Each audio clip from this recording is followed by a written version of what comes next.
नमस्कार साथियों, और आप सभी का लिटरेचर लवर्स में बहुत बहुत स्वागत। और ये आज का वीडियो होने वाला है DSSB TGT के ऑफिशियल सिलेबस के रिगार्डिंग। जो आपका रिसेंट में सिलेबस आया है, नया सिलेबस जो अपडेट किया गया है उसके रिगार्डिंग।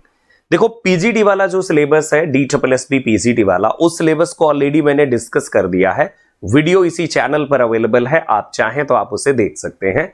बाकी इस वीडियो में मैं सारी चीजें आपको बताने वाला हूं। और हां, सबसे इंपॉर्टेंट बात, जो DSSB TGT की तैयारी ऑलरेडी कर रहे हैं और एग्जाम जो अगस्त सितंबर में जो एग्जाम होने वाला है, तो जिस सिलेबस पर बेस्ड आप क्या तैयारी कर रहे हैं वो सिलेबस आपके एग्जाम में काम आने वाला है या नहीं, देन मेरा आंसर है यस, 100% काम आने वाला है। बाकी ये जो सिलेबस है, तो इस सिलेबस को भी मैं डिकोड कर देता हूं और एक एक पॉइंट आपको क्लियर कर देता हूं।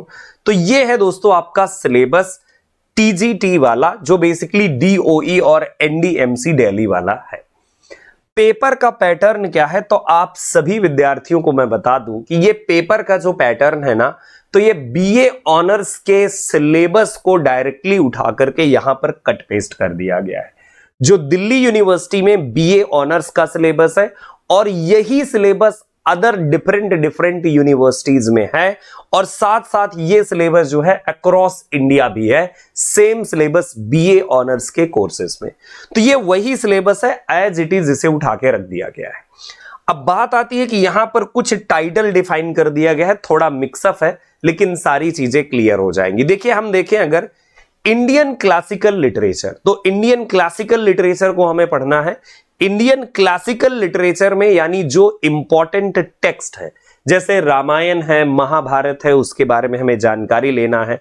पणिनि के बारे में जानकारी लेना है ना। और जो भरत मुनि का वर्क है उसके बारे में हमें जानकारी लेना है।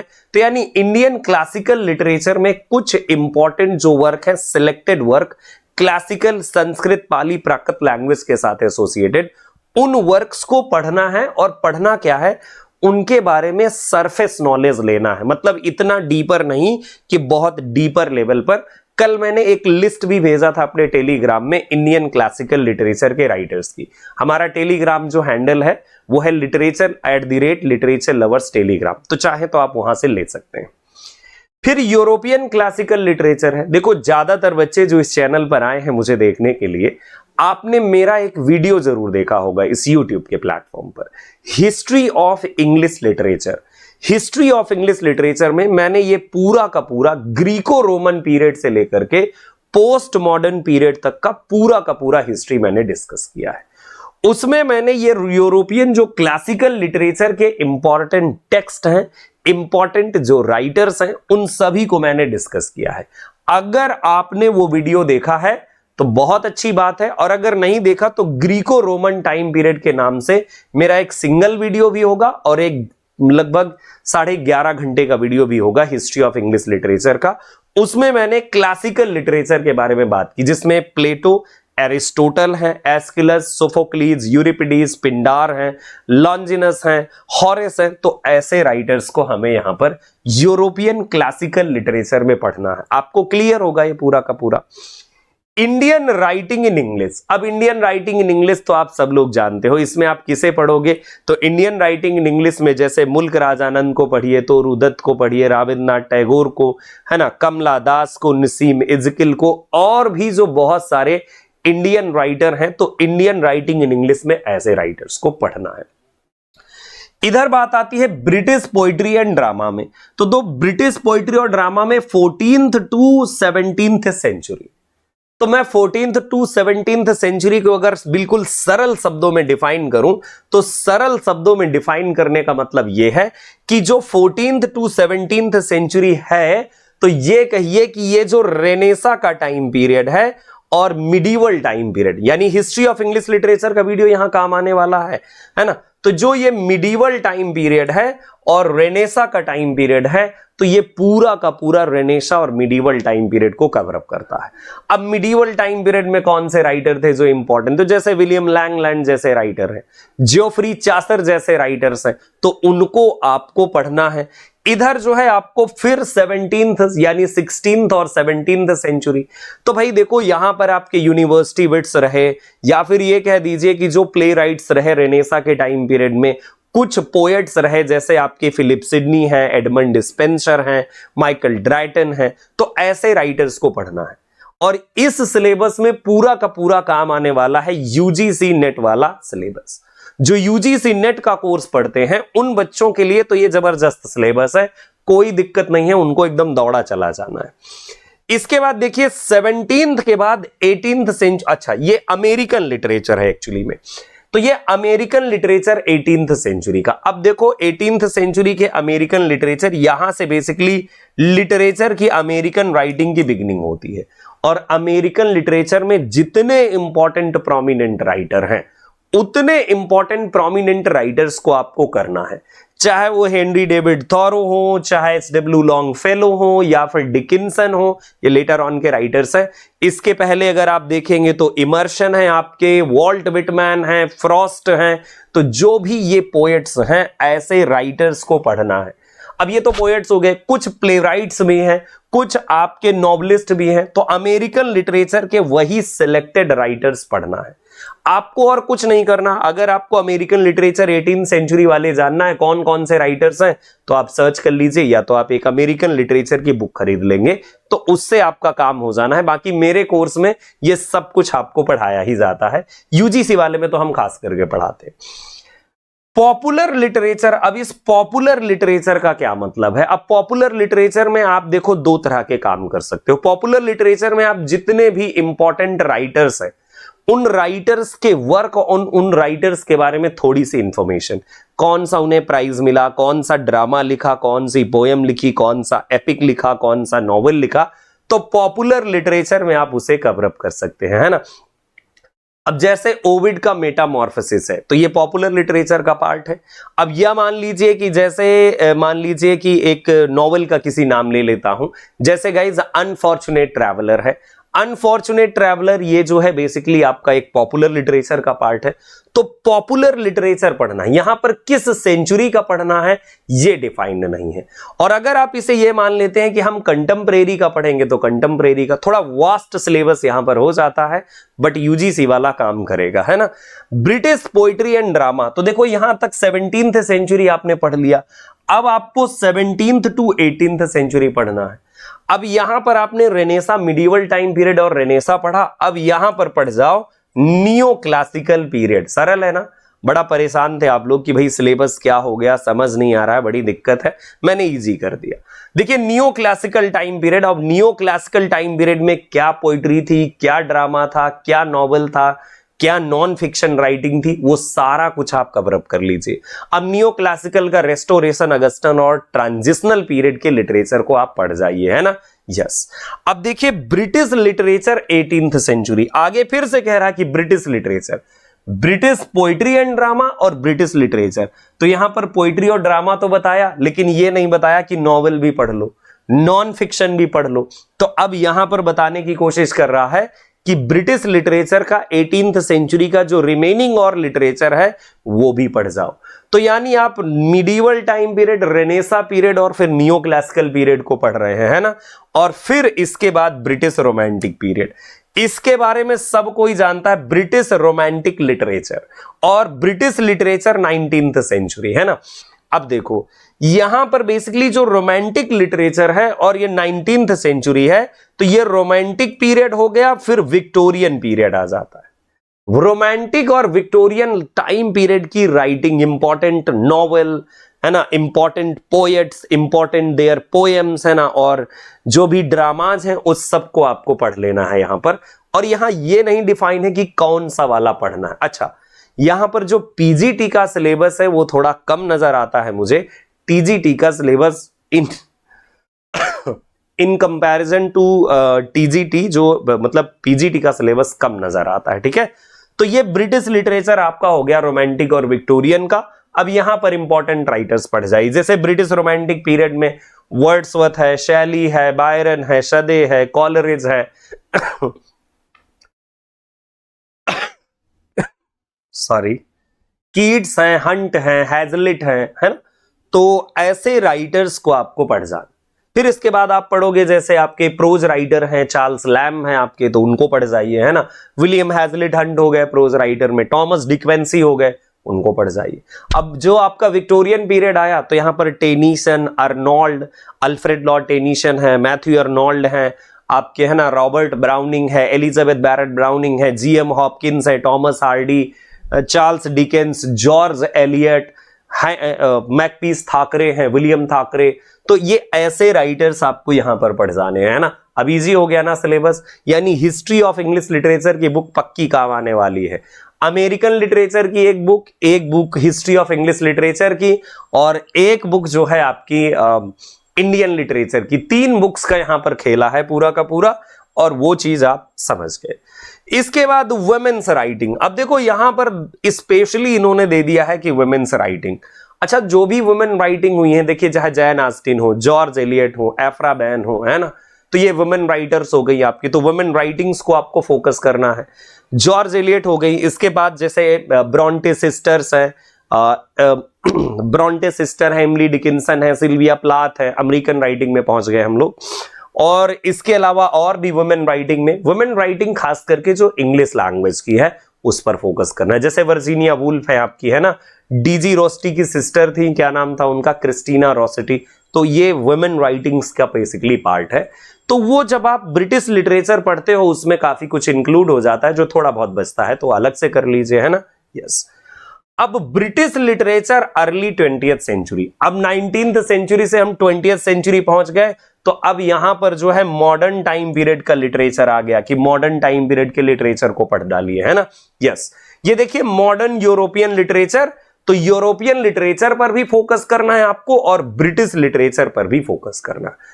अब मॉडर्न यूरोपियन लिटरेचर में यूरोप का जो यूरोप कॉन्टिनेंट है उसके जो भी कंट्रीज है, उन कंट्रीज में कौन कौन सा लिटरेचर लिखा गया, कौन कौन से इंपॉर्टेंट राइटर रहे और कौन कौन से वर्क उन्होंने लिखे, कौन से उनको प्राइज मिले, उस पर हमारा फोकस होगा मॉडर्न यूरोपियन ड्रामा पर। जैसे मॉडर्न यूरोपियन ड्रामा दिया हुआ है और यहां दिया है British literature early 20th century, तो उस पर फोकस कर लीजिए। यानी मॉडर्न, पोस्ट मॉडर्न राइटिंग और कुछ वर्ड लिटरेचर के राइटर, जैसे पोस्ट कॉलोनियल राइटिंग है, तो पोस्ट कॉलोनियल जो लिटरेचर है उसके क्या इफेक्ट रहे, वही जैसे पार्टीशन नॉवल वगैरह जो उन लोगों ने लिखा, या फिर मतलब पोस्ट कॉलोनियल में पार्टीशन नहीं, ये कहिए कि पोस्ट कॉलोनियल इफेक्ट जो राइटर दिखाते हैं, तो ऐसे राइटर्स के वर्क्स को हमें पढ़ना होगा यहां पर, ठीक है। तो ये पोस्ट कॉलोनियल लिटरेचर हो गया आपका, ठीक है। अब ये पूरा का पूरा बीए का सिलेबस है, जो मैंने आपको बताया बीए ऑनर्स का सिलेबस है। वहां पर जो है एक होता है कि बेसिकली आपको एक सबके लिए नेसेसरी होता है पार्ट, और एक होता है इलेक्टिव वाला पार्ट, है ना। यस। इसके बाद देखिए अब यहां पर फिर से डिफाइन किया है कि modern Indian writing in English translation पढ़ लो। अब जो भी इंग्लिश ट्रांसलेशन में वर्क आए, जैसे प्रेमचंद्र के वर्क को ट्रांसलेट करा, UR आनंद मूर्ति ने ट्रांसलेट करा, जैसे आपके क्या नाम है इनका, गिरीश कर्नाड ने ट्रांसलेट करा, तो जो भी ट्रांसलेशन वाले वर्क है उनको पढ़ लीजिए। Indian writing in translation, Indian writing को इंग्लिश ट्रांसलेशन में कौन कौन से वर्क है तो उनको फोकस करना है। अब जैसे प्रेमचंद के गोदान को ट्रांसलेट करा गया, गबन को ट्रांसलेट करा गया, या कह दीजिए गिरीश कर्नाड के हैवदन को जो है ट्रांसलेट करा गया, है ना। जैसे मराठी लिटरेचर के साथ भी एसोसिएटेड वर्क है, जैसे सांतला कोर्ट चालू हुआ है, उसको ट्रांसलेट करा गया। तो ट्रांसलेशन वाला यहां पर पढ़ना है। Literature of the Indian diaspora. अब ये इंडियन डायस्पोरा वाले वो राइटर होते हैं जो बेसिकली जो है भारत से बाहर रहते हैं, लेकिन फिर भी अपनी कंट्री को अपने वर्क में ये याद करते हैं। ऐसे राइटर्स बेसिकली डायस्पोरिक राइटर कहलाते हैं। तो जो इंडियन डायस्पोरिक राइटर हैं उनमें से जैसे मीना अलेक्जेंडर का नाम आता है, ऐसे बहुत सारे राइटर्स के नाम मैं आपको दूंगा जो बेसिकली इस डायस्पोरिक राइटर की कैटेगरी में आते हैं, क्योंकि यहां पर बता पाना थोड़ा संभव नहीं है, बहुत बड़ा वीडियो हो जाएगा। इसके बाद British literature post world war. अब पोस्ट वर्ल्ड वॉर सेकेंड यानी पोस्ट मॉडर्न टाइम पीरियड। अभी मॉडर्न आपने पढ़ा, अब आप पढ़ लीजिए पोस्ट मॉडर्न राइटिंग में कौन कौन से वर्क है। इसीलिए मैंने आपको इंडिकेट करा है कि यूजीसी नेट वाला एग्जाम जो है, जो यूजीसी नेट वाला सिलेबस है, वो आपके बहुत काम आने वाला है, बेहद काम आने वाला है। फिर 19th सेंचुरी यूरोपियन रियलिज्म, अब वही 19th सेंचुरी से एसोसिएटेड है realism.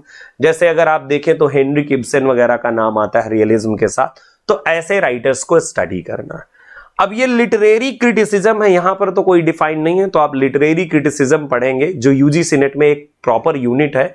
Unit number 8 UGC net में है, और वो यूनिट नंबर जो 8 है उसका नाम ही है लिटरेरी क्रिटिसिज्म। और वो जो यूनिट है आपकी लिटरेरी क्रिटिसिज्म वाली यूनिट, तो उसमें आपको प्लेटो से लगा करके पूरा टीएस एलियट तक पढ़ना पड़ता है, जो भी लिटरेरी क्रिटिसिज्म है ना। यस, अब आप टीएस एलियट तक पढ़िए, एफ.आर. लेविस तक पढ़िए, आगे के राइटर तक आप पढ़ सकते हैं। Science fiction and detective literature, ये कोई नई चीज नहीं है, ये तो बस ऐसे ही है कि जैसे नॉवल की टाइप होते हैं, पेस्लरी नॉवल, ये नॉवल, वो नॉवल, तो उसी में साइंस फिक्शन राइटिंग भी आती है और डिटेक्टिव लिटरेचर भी आता है। तो थोड़ा इसके इंपॉर्टेंट वर्क्स, राइटर्स और जो इंपॉर्टेंट हो उनकी स्टोरी, कैरेक्टर्स पढ़ जाइए। लिटरेचर वर्सेस सिनेमा, मतलब बेसिकली लिटरेचर पर बेस्ड आपने देखा कि बहुत सारी मूवीज बनी है और उस पर काम हुआ है, तो ये एक अलग थोड़ा सा सेक्शन है।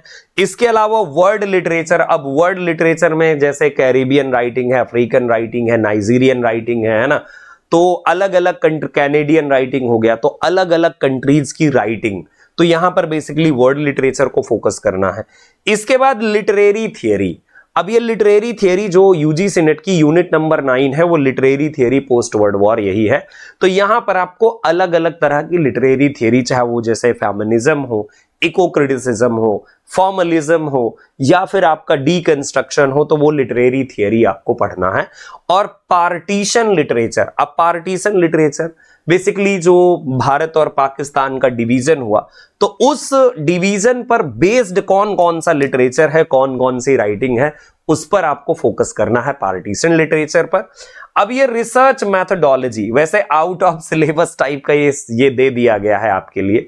रिसर्च मैथडोलॉजी वगैरह, जैसे अगर आप देखें तो यूजीसी नेट का यूनिट नंबर 10 है, तो research method and material in English, वही बेसिकली यूनिट यहां पर रिसर्च मैथडोलॉजी के नाम से है। अब ये ट्रैवल राइटिंग अलग से दे दिया है कि ट्रैवल राइटिंग या ट्रैवलॉग के बारे में बातचीत करिए। बहुत सारे राइटर रहे हैं जो ट्रैवल करते रहे, जैसे travel of sir Marco Polo, है ना, तो ट्रैवल राइटिंग उन लोगों ने लिखा, तो ट्रैवल राइटिंग एक अलग से टॉपिक है, बट ये बेमतलब का है, कोई खास इसका वो नहीं है।